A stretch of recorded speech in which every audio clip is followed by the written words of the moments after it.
Good morning, student. We are doing a reducing property of the ammonia gas. Yesterday I explained you about this reducing property, where the excess of ammonia and excess of chlorine if we use, and how the chlorine gas is reduced through the ammonia, that we have completed, and which is very important in exam. This type of question asks that if we react excess of ammonia with chlorine gas, what the product will be formed, explained through the reaction. And the same thing if we use the excess of chlorine gas and react with the ammonia, so what the product will be formed. So the both reaction you need to remember for that. Okay, I hope you understand this. Now the next reduction reaction, that is the reduction of the metal oxide. So the metal oxide like copper, like lead or tin, that type of oxide can able to reduce by the ammonia gas. So here the one experiment is given to for the purification or for the reduction of the oxide, metal oxide. So here the one reaction, first we will see that what is the reaction. The reaction is given here, that a copper oxide which is black in color, when react with the ammonia and give some heat, the high amount of the heat if we apply, then it convert into the copper. So which is copper, as we know that the copper is red is brown color, it is brown in color. So it convert into the copper, reddish brown color, and the water and nitrogen gas will be produced. The same way here lead also. So lead oxide is given. So the lead oxide which is yellowish brown in color, when react with the ammonia and if we heat it, it convert into the gray color, which is lead gray color, and water and nitrogen gas will be produced. This is the reaction. Now how the reaction is, we can do that through this experiment. I am just explaining here only in your textbook. So what is the experiment complete, we can do that apparatus, how the apparatus are arranged. So here you can see this, that this is the test tube, like inverted test tube here, and closed it is, and here in this a small crucible is a very small cup type crucible, which means the porcelain material is used in this. And here in the both, this is blue in color and this is this one is gray in color. You can see the blue, why it is showing in blue, because it is copper oxide. So the copper oxide and the lead oxide, we know that the copper oxide is a black in color, but to express the difference between oxide, here it is given in blue color. But the copper oxide which is black in color and the lead oxide which is yellowish brown in color will fill in this crucible, and the heat this both of them, heat this both the oxide individually, not a mix together, both individually we heat by this burner. And at that time when it completely, when it heat develop properly, at that time the dry ammonia gas is passed through here. So when the dry ammonia gas passed through over this, so what happened, this hot lead oxide and hot the copper oxide have oxygen. So the oxygen immediately react with the ammonia, oxygen immediately react with the ammonia, and then that ammonia and the oxygen combine together and convert into the H2O and nitrogen gas. So when we heat, and after some time you observe that the copper oxide which is black in color convert into the brown in color, and the lead oxide which is yellowish brown in color convert into the gray in color.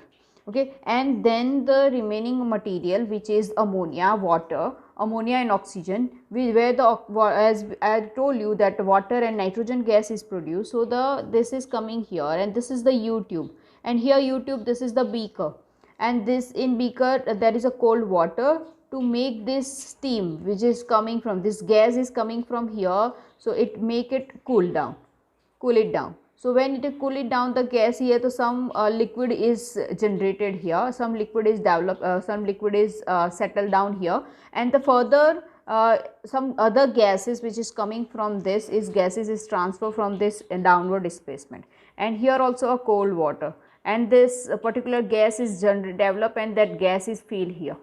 Now after, as we know that here the oxidation reaction is completed, so we find out the copper and the lead lead individually, but what this liquid is and what type of gas is produced. To find out that observation, here as we know that the copper is brown in color, so we get it, this is the copper is formed now, and the gray lead is gray in color, so the blade is formed. That is the first observation. Second observation is that liquid is in this U tube is collect, and that liquid is taken, and that liquid through the anhydrous copper sulfate. Anhydrous copper sulfate, which means the without water. So if we take a copper sulfate, only, so that is called anhydrous, which means without water. And if we add this liquid, which is unknown, okay, this liquid is add in it, unknown liquid, which we don't know. So then after adding this liquid into this copper, and if you know that the anhydrous, I hope that in 9th standard you have done this, that copper sulfate, which is anhydrous, which is white in color. Copper sulfate, those who do not have water, which is white in color. So when this unknown liquid is add in it, so it convert into the blue in color. This convert into the blue in color. And this reaction we have done before, that if anhydrous copper sulfate, when we add water in it, it convert into the hydrous copper sulfate, which means that a CuSO4.5H2O. CuSO4.H2O or hydrous copper sulfate it convert into, so, and which is in a blue in color. So through this reaction and through this test, we conclude that this liquid which is collect in a U tube, that is a water. Okay, now what about this gas? This gas is produced, and this gas is collect over, and this gas has no smell. This gas has no smell, and when we take near this mouth of this test tube a burning wooden splinter, so that wooden splinter goes off.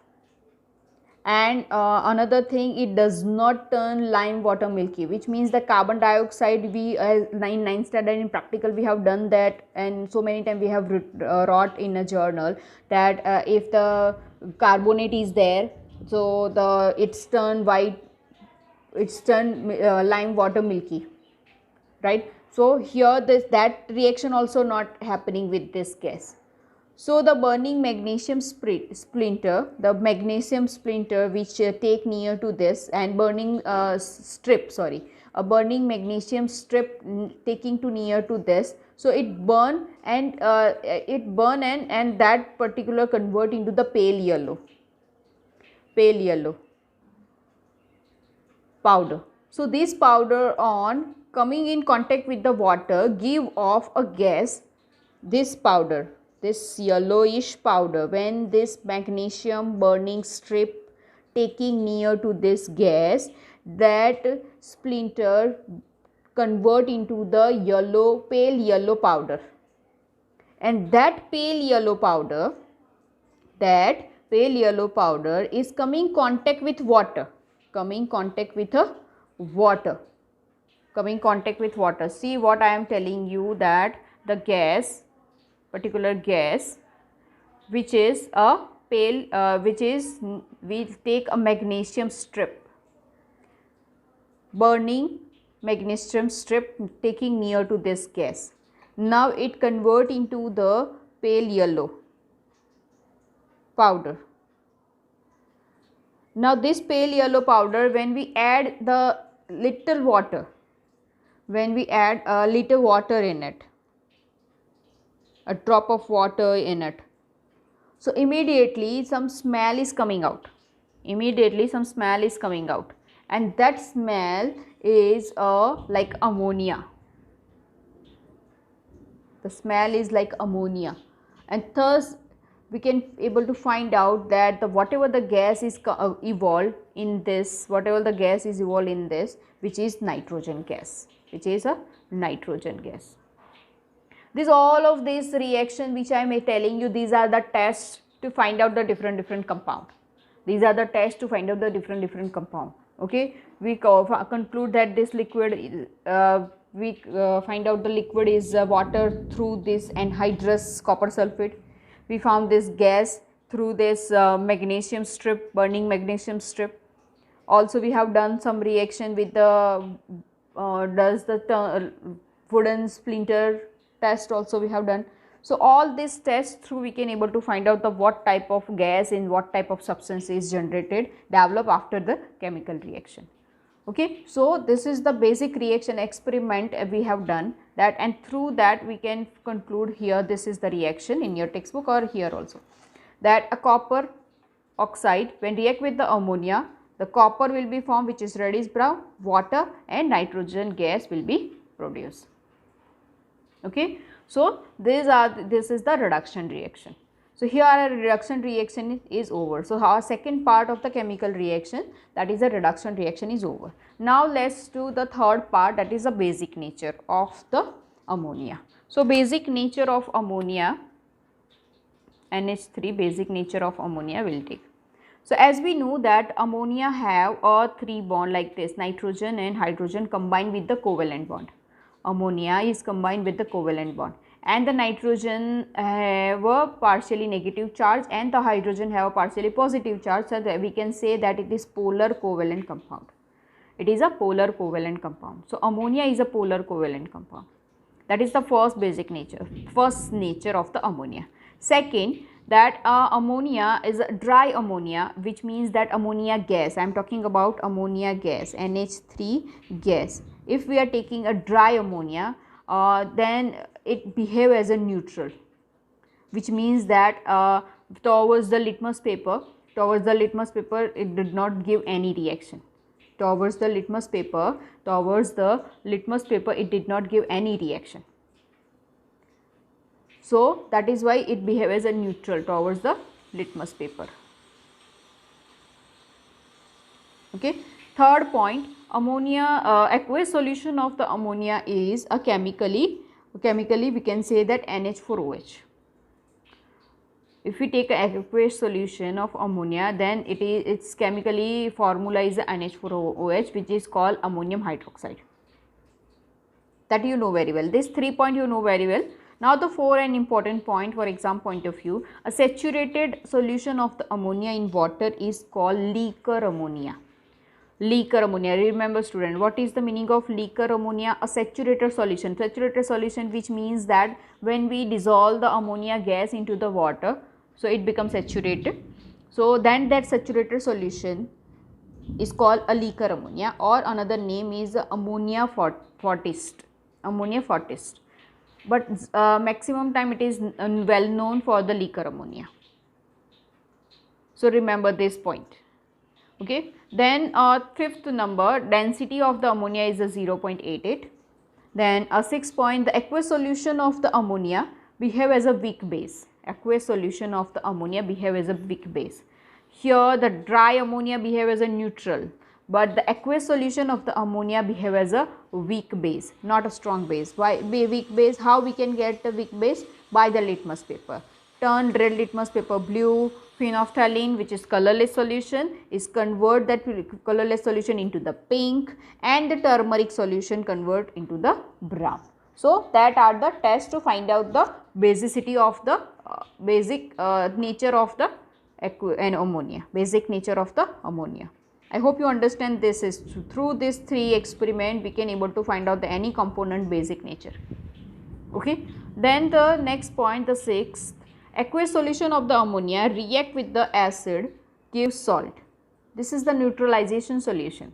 You heard about the neutralization solution, neutralization reaction, that acid plus base react and convert give and form a salt and water. That you know very well. So this reaction is called neutralization, and same ammonia behave.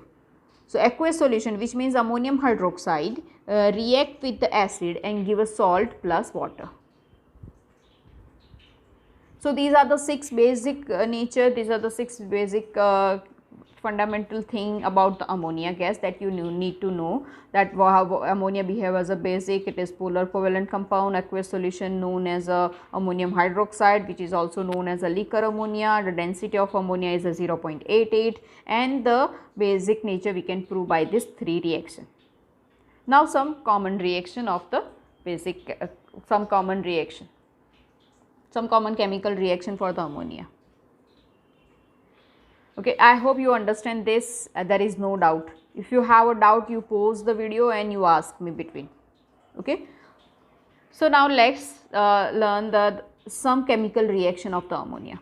The other chemical reaction, when the ammonia gas, I am talking about ammonia gas, here gas, not ammonia hydroxide. When the ammonia gas react with the acid, it convert into the ammonium salt. Here water is not coming because what we have took here, ammonia gas. When the ammonia gas behave as a acid, some reaction also given that ammonia gas behave as a nitric acid, it convert into the ammonium nitrate, NH4NO3. Another reaction, another acid, if we take the ammonia will react with the H2SO4, it convert into the ammonium sulfate, So that first reaction you need to remember. Ammonia gas when react with the acid, it convert into the ammonia salt. These two reaction. So the complete the reaction, this type of reaction will come. If the gas is given, you have to watch here, you have to see this, that it is given in aqueous form or it is given in a gaseous form. Because if it is given in aqueous form, then the product will be changed. But here it is given in a gaseous form, so this is the product. Now let's see the what product will be formed if we take aqueous form of the ammonia gas. So here the ammonia gas, here you can see this, the ammonia gas aqueous form, NH4OH. When react with the acid, it convert into the salt and water. As I told you the neutralization reaction, ammonia aqueous, when react with the acid, it convert into the salt plus water. So here the reaction, same reaction, but what form?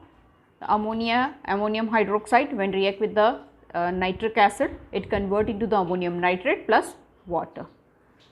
Same here, another reaction. These two reaction, student, you need to remember this reaction, you need to understand. If you understand thoroughly, no need to memorize all this thing. You just have to remember only that what reactant we are using, what type of reactant we are using. If you understand that, what are the product will be formed, and you can make it even, this. The ammonium hydroxide, H2SO4. So this is the H2SO4 have a +2 valency. So this is positive ion, negative ion. So you can make it ammonium sulfate plus this H2O water. Okay. So that is the reaction, chemical reaction, some chemical reaction for the ammonia. Now after this, the use of the ammonia are given in your textbook. This is the use of the ammonia that you read after watching this video. I am not explaining anything. If you find any difficulty in this, you can ask me. Okay, the use of ammonia, then the manufacture of industrial chemical where it is used, where it is used, that you learn. To making of baking soda, washing soda, and the Oswald process, and all this thing you read. And if you find any difficulty in use, both the page it is given. On this page, and this page. So you read it, and if you find any difficulty, you ask me after watching this video. I am not going to explain this use because nothing is given, only just you need to remember all these things. Okay, and then afterward it is given the test. As already done these things, that test for the ammonia gas, we done this thing, order of the ammonia, the gas have a sharp and beaten characteristic smell, pungent smell, very bad smell, and the tear coming, bring tear into the eyes, that we already done. Second point, the indicators with a litmus paper, with phenolphthalein, methyl orange, and turmeric paper. I have already discussed in this video. So that all the observation we have already done. Next, that is given that a test basis of chemical properties. That also we have completed. That here see that ammonia gas, when the concentrated sulfuric hydric acid is, when we take near to this hydrochloric acid, when take near to this ammonia, so dense white fumes will be generated. Here the glass rod of deep in concentrated hydrochloric acid, you have done this in experiment, in 9th standard we have done this, and if you haven't done, then we will do in 10th standard also. that ammonia gas is generated. If we find that ammonia gas is evolved, then we taking the HCl gas dip rod near to the mouth of the ammonia gas test tube, and we will find out dense white fume is generated, which is ammonium chloride. Through that we can able to find out this is ammonia solution. Second point, ammonia gas is passed through the blue color copper sulfate solution. So that is the we have done that fountain experiment. That fountain experiment here is given, the same reaction. Then the Nessler's reagent. This Nessler's reagent, this particular thing we will do in practical. So at that time I will explain you what is the Nessler's reagent. You just need to remember the formula of the Nessler's reagent, K2HgI4, that is the Nessler's reagent. When we add in ammonium hydroxide, when we add Nessler's reagent, it convert into the reddish brown precipitate, it will form, right, which means that here the ammonium hydroxide NH4OH, if we take for we add the Nessler's reagent in it, it convert into the brown precipitate, brown PPTS. So that precipitate will be formed. So through that we can confirm that the particular gas is ammonia which is coming out. So this reaction we will do in practical. So that's why at that time I will explain you about this. Okay, I hope you understand this thing. Okay, now the next one, that is some chemical reaction are given. Some chemical reaction are given that we will do here,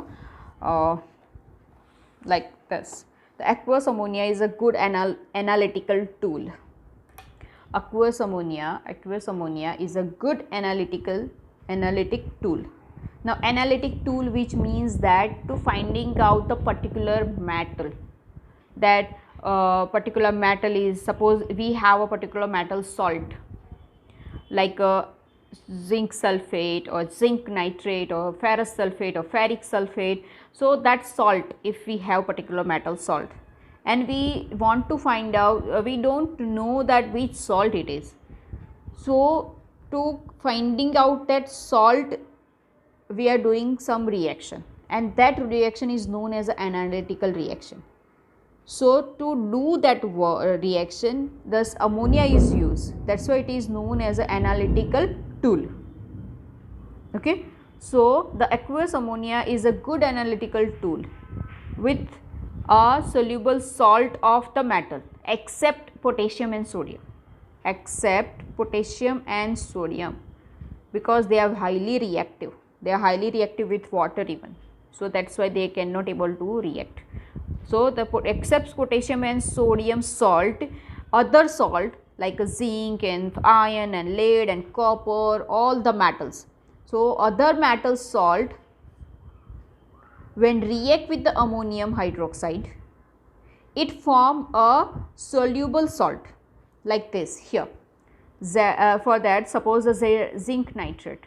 So when zinc nitrate react with the ammonium hydroxide, it convert into the ammonium nitrate plus zinc hydroxide.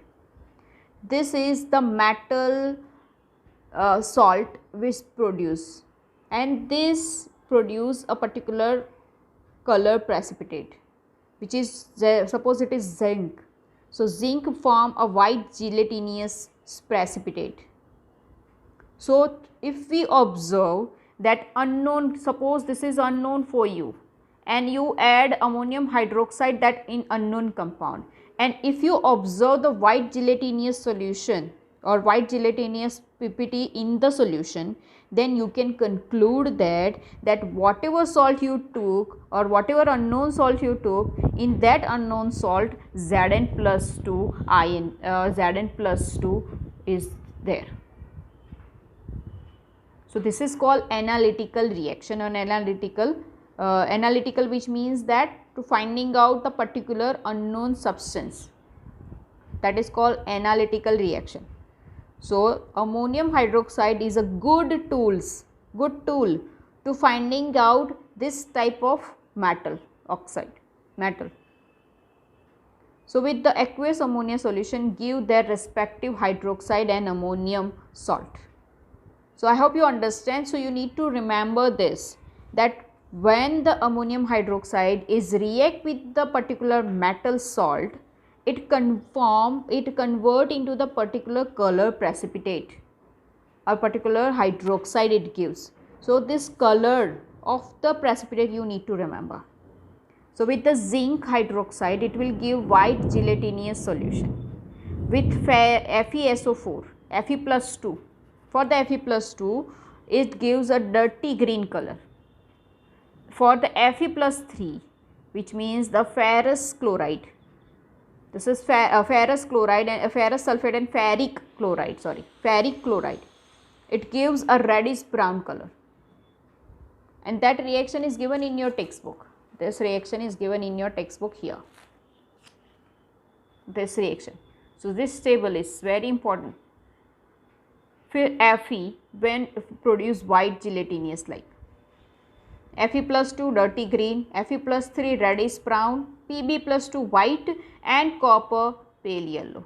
Gelatinous like white gelatinous, which means that suppose that I have a clean water and if I add a Vaseline in it, so how it's look like? So that type of gelatinous gel type precipitate is developed in it. So that is why it is called as white gelatinous, and here the pure white powdery white color will be produced. So for that you need to remember this. You need to remember this, student, very important, that what color precipitate will be formed. According to that, some questions asked in the exam.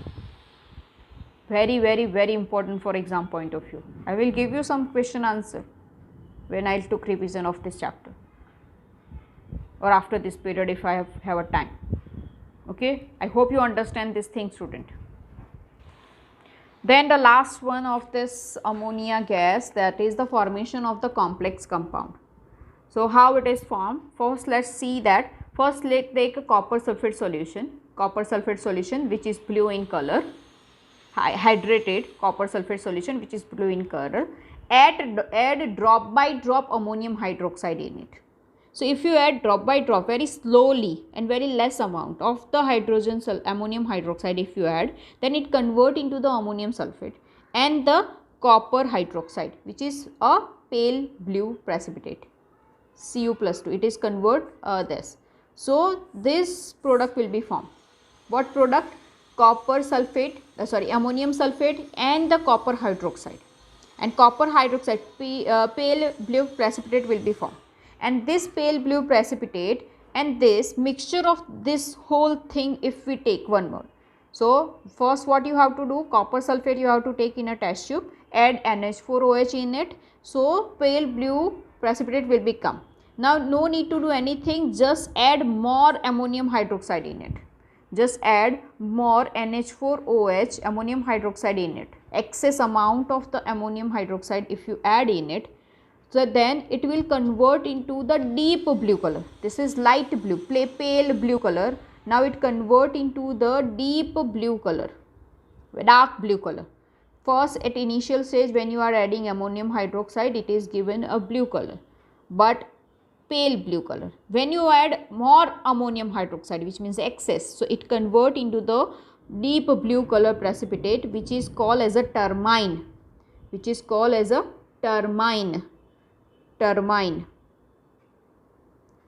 and the complex compound is a copper CuNH3,4SO4. This is a complex compound. When the particular substance given in a bigger bracket, it is known as a complex compound, like this. And this is a termine. Okay, termine copper sulfate, and which is a dark blue in color. So for making of the complex compound, this ammonium hydroxide is useful. I hope you understand this full ammonia chapter. If you find any difficulty, you ask me after watching this video, student. You have to ask me after watching this video. I know it is little longer, but I want to explain you this together. That's why I have took too much time. Thank you and have a nice day.